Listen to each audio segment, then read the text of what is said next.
नमस्कार दोस्तों, स्वागत है आपका अपने channel knowledge with JNP institute में, जो कि है आपका अपना चैनल। दोस्तों, बिहार शिक्षक भर्ती के लिए जैसे कि मैंने आपको प्रॉमिस किया था कि क्लासेस इस चैनल पर चलाएंगे, तो वो ऑलरेडी स्टार्ट हो चुकी है। इंडियन नेशनल मूवमेंट जो भारतीय स्वतंत्रता संग्राम का पार्ट है, वो कवर्ड है। 4 पार्ट उसके हो चुके हैं। इसमें आपकी थ्योरी और इम्पोर्टेंट क्वेश्चन है। 1857 की क्रांति में आपको उसकी थ्योरी और जो इम्पोर्टेंट क्वेश्चन है वो अपडेट कर दिए गए हैं। अगर नहीं देखे हो तो प्लेलिस्ट में जाकर देख लीजिएगा, क्योंकि 1857 की क्रांति और जो इंडियन नेशनल मूवमेंट है वो बिहार शिक्षक भर्ती में सिलेबस में अलग से मेंशन है। तो सबसे ज्यादा क्वेश्चंस वहां से बनने के पूरे पूरे चांसेस हैं। जैसे कि उन्होंने जो अतुल प्रसाद जी बीपीएससी के चेयरमैन है, उन्होंने बताया भी था। तो बिहार बोर्ड्स की बुक्स में से ही पेपर बनेगा, तो इसी वजह से ये क्लासेस स्टार्ट की हैं। अगर आपको अच्छी लगती हैं तो वीडियो के नीचे कमेंट कीजिएगा और सजेस्ट कीजिएगा। इसमें मेरा प्लान है कि आपको बिहार बोर्ड की जो बुक्स है उसे तो कराया जाए, और साथ में जो एनसीईआरटीज के इम्पोर्टेंट फैक्ट्स है उसको मैं इस चैप्टर के साथ ही बता दूं, जिससे कि अगर आप नोट्स बनाते हो तो आप अपने की पॉइंट को नोट कीजिएगा, क्योंकि जितना ज्यादा की पॉइंट आप नोट करोगे उतना ही ज्यादा आपको चीजें याद होंगी और एग्जाम में मार्क्स ज्यादा लाने की पॉसिबिलिटी होगी। तो शुरू करते हैं आज का वीडियो। और जो स्टूडेंट किसी भी एग्जाम की तैयारी करते हो तो वो जुड़ सकते हो टेक्स्ट बुक पास से। अब इसमें भी आपको टेक्स्ट बुक पास और पास प्रो 2 मिलते हैं। तो टेक्स्ट बुक पास में तो आपको 70,000 प्लस मॉक टेस्ट मिलेंगे, जो आपको 700 प्लस एग्जाम को कवर करेंगे। और पास प्रो में आपको प्रीवियस ईयर क्वेश्चंस मिलेंगे, जिनको आप अनलिमिटेड कितने भी बार रीअटेम्प्ट कर सकते हो। और प्रो प्रैक्टिस क्वेश्चंस मिलेंगे, जिसको मोस्ट एक्सपेक्टेड यानी कि अति महत्वपूर्ण क्वेश्चंस कहा जाता है। और course text book pass pro में डिस्काउंट के लिए आप इस कोड को यूज कर सकते हैं, JJPOI कोड, जिससे कि आपको 10% यहाँ पर डिस्काउंट मिल जाएगा। जो स्टूडेंट अगर वैसे तो फ्री क्लासेस आपको पूरा सिलेबस आपका यहाँ पर मेरे चैनल के माध्यम से कवर कराया जाएगा, जिसका कोई भी कॉस्ट नहीं है। और पीडीएफ आपको हर क्लासेस के नीचे कमेंट बॉक्स में या डिस्क्रिप्शन में मिल जाएगी, और या फिर आपको मेरे टेलीग्राम चैनल पर मिल जाएगी, जिसका लिंक डिस्क्रिप्शन में है। अगर नहीं जुड़े हैं तो टेलीग्राम से जुड़ जाइएगा। और अगर कोई भी स्टूडेंट जो बिहार शिक्षक भर्ती के लिए स्क्रैच से कोर्स करना चाहता है, जिसमें आपको elementary mathematics, ability, general awareness, general science, social science, Indian national movement, geography and environment, ये सब कराया जाएगा। कोर्स की अधिकतम इंफॉर्मेशन के लिए आप इस नंबर पे बात कर सकते हैं, जैसे कि आपको डिस्काउंट मिल जाएगा अगर आप लेना चाहते हैं तो। और बात करते हैं हमारे चैनल की, तो इंडियन नेशनल मूवमेंट का पार्ट कवर है ऑलरेडी। 1857 का भी अलग से सिलेबस में है, तो ये 2 पार्ट ऑलरेडी आपके कवर हैं। तो 20 मार्क्स तो आपके ऑलरेडी 20 मार्क्स का पार्ट ऑलरेडी मैंने कंटेंट डाल दिया है। अगर नहीं देखा हो तो वीडियो को जरूर देखिए, क्योंकि जिस टाइप से बीपीएससी का पैटर्न रहा है उसी के बेसिस पे मैंने वीडियोस डिजाइन किए हैं।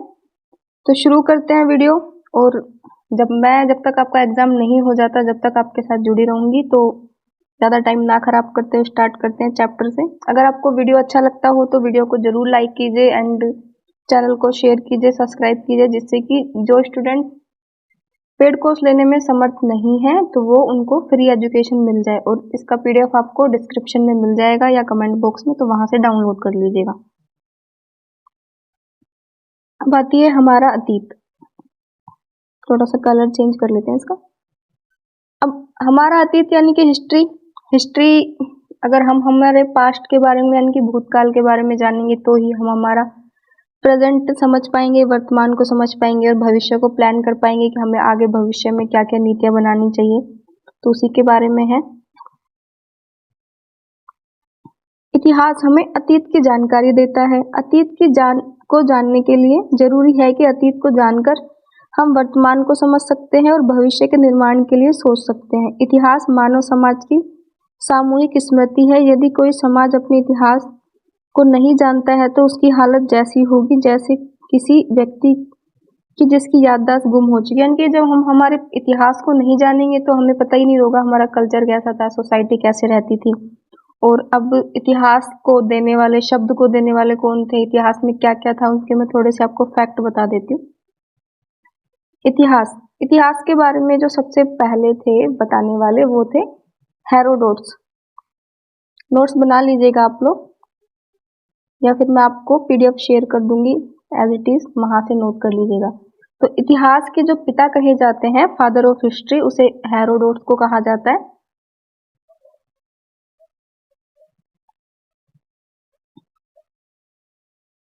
थोड़ा सा इनको रफ कर लेते हैं जिससे कि आपको अच्छे से दिख जाए।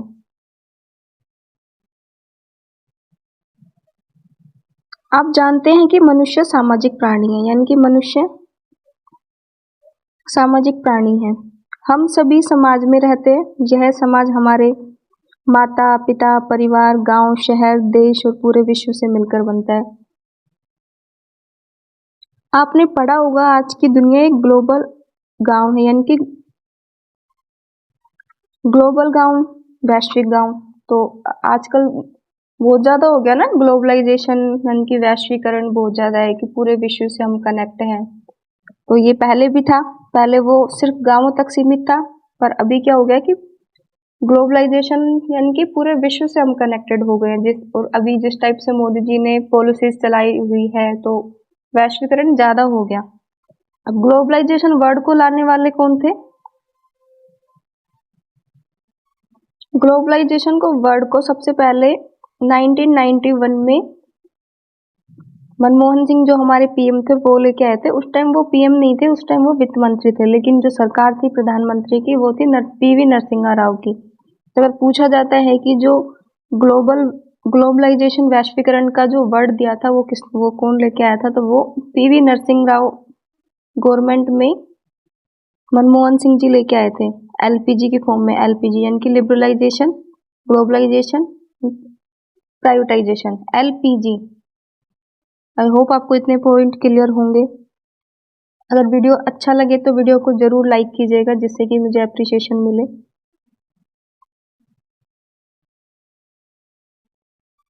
क्या हमारा समाज सदा से ऐसा था या धीरे धीरे विकास हुआ? इस सवाल का जवाब हमें इतिहास में मिलता है। आप भी यह जानते होंगे कि इतिहास का संबंध अतीत के उस काल से जिसके बारे में लिखित साक्ष्य मिलते हैं। इसके अलावा अतीत का एक काल वह भी है जिसके बारे में हमें लिखित जानकारी, कुछ में तो लिखित जानकारी हमें मिलती है, कुछ में नहीं मिलती, तो उसी के बारे में बात कर रहे हैं। इसके बारे में हमें लिखित जानकारी पुस्तक या रचनाओं से नहीं मिलती, बल्कि जमीन में नीचे दबे हुए पुराने अवशेष, वस्तु, सिक्के, अभिलेख से मिलती है। यह पूर्व ऐतिहासिक काल कहा जाता है, यानी कि जो जमीन में दबे हुए उनसे मिलती है उन्हें कहते हैं पूर्व ऐतिहासिक काल। लेकिन उनका इतिहास कभी लिखा ही नहीं गया। तो यहाँ से थोड़ा सा मैं आपको बता देती हूँ। हमारे जो इतिहास में 3 टाइप से थे। एक तो थे प्राग इतिहास काल, प्राग इतिहास काल जो 3000 ईस्वी पूर्व तक था। उसके बाद आ जाता है आद्य इतिहास काल। प्राग को तो प्री हिस्टोरिक बोलते हैं, प्री हिस्टोरिक, और आद्य को बोलते हैं प्रोटो हिस्टोरिक। और थर्ड आ जाता है आपका इतिहास काल, यानी कि हिस्टोरिक पीरियड। जो हिस्टोरिक पीरियड था इतिहास काल वो था 600 ईस्वी पूर्व, और जो प्रोटो यानी कि आद्य इतिहास था वो था 3000 से 600 ईस्वी के बीच में। 2-3 दिन बाद मेरा पेन टैब आ जाएगा तो थोड़ा राइटिंग अच्छी आएगी, इतना आज के में थोड़ा मैनेज कर लेना आप लोग। अब प्राग इतिहास काल का जो साक्ष्य अध्ययन थे वो क्या थे? इनके कोई भी लिखित साक्ष्य नहीं थे। अगर स्टेटमेंट में क्वेश्चन बनता है तो इसमें पूछा भी जा सकता है। आपकी जो बिहार बोर्ड की बुक्स है और एनसीईआरटी साथ साथ कवर हो जाएंगे, तो आपको अलग से टाइम नहीं लगाना पड़ेगा। अब इसमें प्राग इतिहास काल में क्या है कि लिखित साक्ष्य नहीं मिलते, लेकिन जो प्रोटो इतिहास है, आद्य इतिहास है, इसमें लिखित साक्ष्य तो मिलते हैं लेकिन उनको पढ़ नहीं पाते हम लोग। और जो ऐतिहासिक है वो उसमें क्या होता है कि उसमें पुरातात्विक और प्लस साहित्यिक दोनों ही साक्ष्य मिलते हैं, यानी कि इनको हम लिख भी सकते हैं और पढ़ भी पाते हैं, यानी कि इनके लिखित साक्ष्य भी उपलब्ध और जो हम इनको पढ़ भी पाते हैं। तो इतने पॉइंट आई होप आपको क्लियर होंगे। इतिहास के जो जनक थे वो थे हेरोडोट्स, याद कर लीजिएगा। ये क्वेश्चन आपके डायरेक्ट पूछा जाता है, फादर ऑफ इतिहास किसको बोला जाता है? हेरोडोट्स को बोला जाता है। इसके बाद आता है उत्कीर्ण सिक्के, उत्कीर्ण चिन्ह वाले प्राचीन सिक्के। तो उनको क्या कहा जाता है? उनको कहते हैं आहत सिक्के। और सिक्कों का जो अध्ययन होता है उसको कहते हैं हम मुद्रा शास्त्र। ये थे आपके एनसीईआरटी के पॉइंट जो कि एग्जाम में पूछे जाते हैं। अब उसके बाद एक पॉइंट आता है, जैसे कि हमने अभी पढ़ा सबसे पहले प्रागैतिहासिक। तो प्रागैतिहास को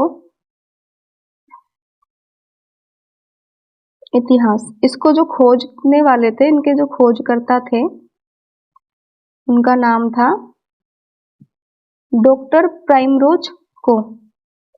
डॉक्टर प्राइमरोज को। ये पॉइंट है ना, आप लोग थोड़ा नोट कर लीजिएगा, ये आपको शायद इजीली ना मिले, एनसीईआरटी की बुक से उठाए हुए हैं ये। देखते हैं आगे।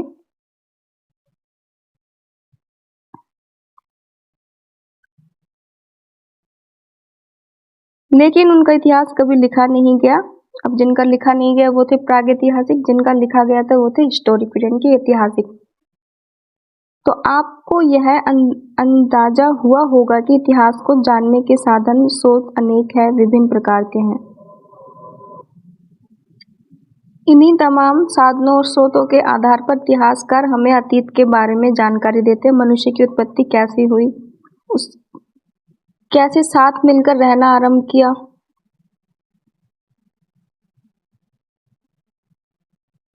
कैसे जीवन की जरूरतें पूरी की, कैसे शिकार करके कंद मूल इकट्ठा करके अपना भोजन पाया, कैसे खेती करना सीखा, गुफाओं से निकलकर मकान बनाकर उनमें रहना शुरू किया, कपड़े पहनना आरंभ किया, आग के उपयोग से जाना, औजार हथियार बनाए, दूरस्थ स्थानों तक यात्रा की। यानी कि सबसे पहले जो आग लगाने का प्रोसेस है वो चकमक पत्थर से किया जाता है।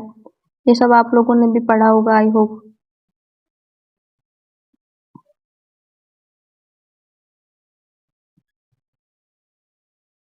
मुद्रा का उपयोग, जैसे कि मुद्रा का उपयोग, मुद्रा के बारे में बताया था। मुद्रा का अध्ययन मुद्रा शास्त्र कहलाता है, जिसको इंग्लिश में न्यूमेस्टिक बोला जाता है। किस प्रकार पतन का चक्र किस प्रकार चलता रहा, सब बातों की जानकारी इतिहास से प्राप्त करते हैं। अपनी पाठ्य पुस्तक के संबंध में जानकारी प्रदान, मतलब कि इस बुक से हम इन्हीं के बारे में जानेंगे। सबसे पहले आप इतिहास की पृष्ठभूमि, उसकी बुनियादी बातों को समझेंगे। किसी भी मानव समूह समाज विकास निर्धारण स्थान होता है। विकास में स्थानीय परिस्थिति, भौगोलिक पर्यावरण विशेषताएं। कभी विचार किया होगा तो नदी घाटी आरंभिक सभ्यता का विकास क्यों हुआ, नदियों के बारे में जानेंगे। खेती का काम आसान, मतलब कि खेती पहले हल जो करते थे वो पत्थर के हल बनाए जाते थे, लकड़ी के बनाए जाते थे, अभी कितना डेवलपमेंट हो गया है। पर्यावरण का रहन सहन, खान पान, वेशभूषा को प्रभावित करना। भारत के प्राचीन इतिहास के बारे में पढ़ रहे हैं, इसलिए परिस्थितियां क्या थी जानना आपके लिए जरूरी है। किस कालक्रम के संबंध में जानेंगे। इतिहास की प्रक्रिया बहुत लंबे काल तक फैली हुई है। सुविधा के लिए हमें इसे छोटे छोटे कालों में बांट देते हैं। ऐसा क्यों किया जाता है, किस प्रकार किया जाता है, तो जानेंगे इसके बारे में। अब चैप्टर नंबर 3 बात कर रहे हैं संगठित होकर रहने और समाज का विकास। तो इसमें चैप्टर नंबर 1 आएगा, चैप्टर नंबर 2 आएगा। जो बिहार बोर्ड का सिलेबस है उसके अकॉर्डिंग चैप्टर नंबर 3 नहीं आएगा, तो उसको हम नहीं देखेंगे।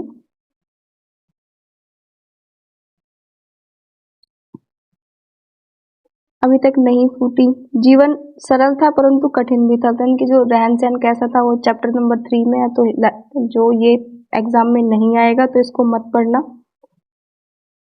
और उसके बाद जब 4th चैप्टर पे देखते हैं, 4th चैप्टर पे एग्जाम में आएगा। संगठित समाज की शैली, खेती मनुष्य ने सीख ली। अब पशुपालन, व्यापार, यातायात की प्रगति, स्थिर जीवन का सोच विचार।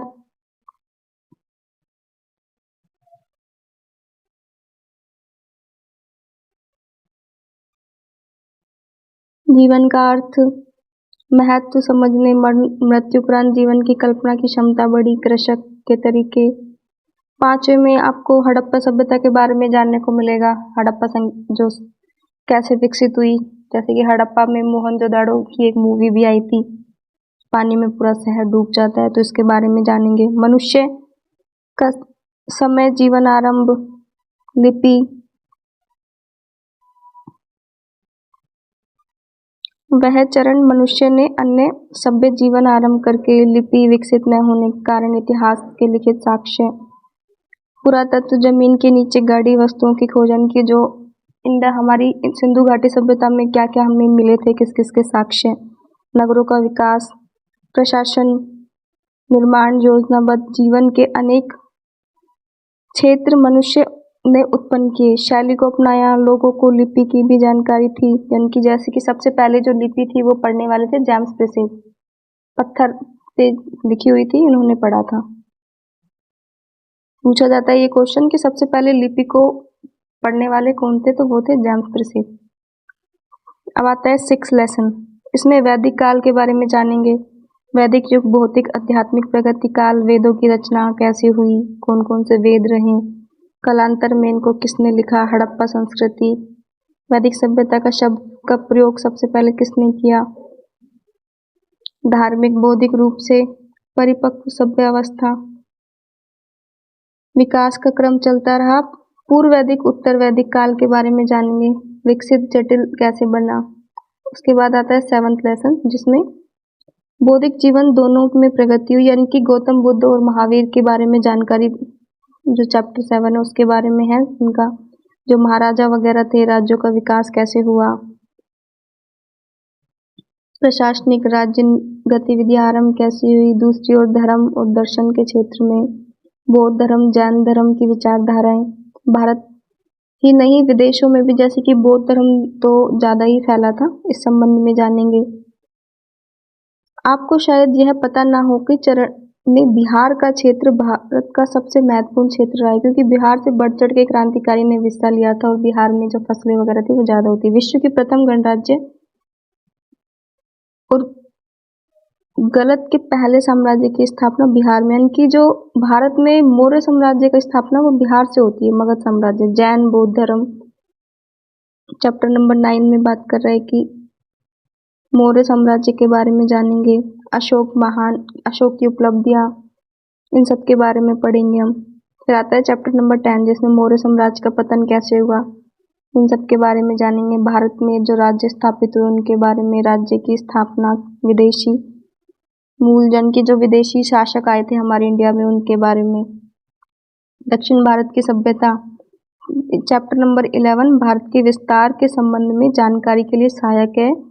फिर जान सकेंगे कि किस प्रकार बौद्ध धर्म प्राचीन कला और शिल्प के क्षेत्र में परंपराओं में विकास हुआ। 12वें और 13वें में हम होने वाली राजनीतिक, प्रशासनिक और आर्थिक संस्कृति के बारे में जानकारी प्राप्त करेंगे, जबकि अंतिम अध्याय में आप इतिहासकार के संबंध में जानकारी प्राप्त कर सकेंगे।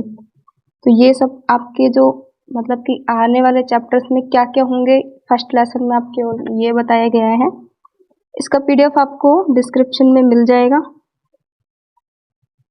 तो वहां से जाके डाउनलोड कर लीजिएगा। और इससे पहले एक वीडियो मैंने और अपलोड किया जिसमें कि आपको क्या क्या पढ़ना है, टॉपिक वाइज किस किस चैप्टर पे ज़्यादा फोकस करना है, पूरा डिटेल में बताया है। अगर नहीं देखा हो तो इस वीडियो को जरूर देख लीजिएगा, क्योंकि मैंने पूरा यूट्यूब खंगाल मारा लेकिन मुझे ऐसा कोई भी चैनल नहीं मिला जिसपे ये बताया गया हो कि किस किस टॉपिक को पढ़ना चाहिए, कौन कौन से टॉपिक इंपॉर्टेंट है, किस चैप्टर को कवर करना चाहिए। तो जो जनरल अवेयरनेस का जितना भी पार्ट है उसका आपको एक वीडियो अपलोडेड है। अगर आपको वो वीडियो अच्छा लगता हो तो आप लोग मुझे कमेंट कीजिएगा, जिससे कि मैं आपको मैथ्स और जो बाकी सब्जेक्ट हैं उनके में भी क्या क्या टॉपिक आपको पढ़ने चाहिए उनका वीडियो बना पाऊंगी। अगर आपको अच्छा लगता है वीडियो तो वीडियो को लाइक कीजिए, चैनल को शेयर कीजिए, सब्सक्राइब कीजिए। जय हिंद, जय भारत। और हाँ, प्लीज़ वीडियो के नीचे कमेंट जरूर कीजिएगा आपको वीडियो कैसा लगा और आप क्या क्या डिमांड करना चाहते हैं कि PDF में क्या चाहिए आपको, तो सब मिलेगा। हम प्रैक्टिस भी यहीं करेंगे, तो बने रहें वीडियो से और चैनल से। जय हिंद, जय भारत।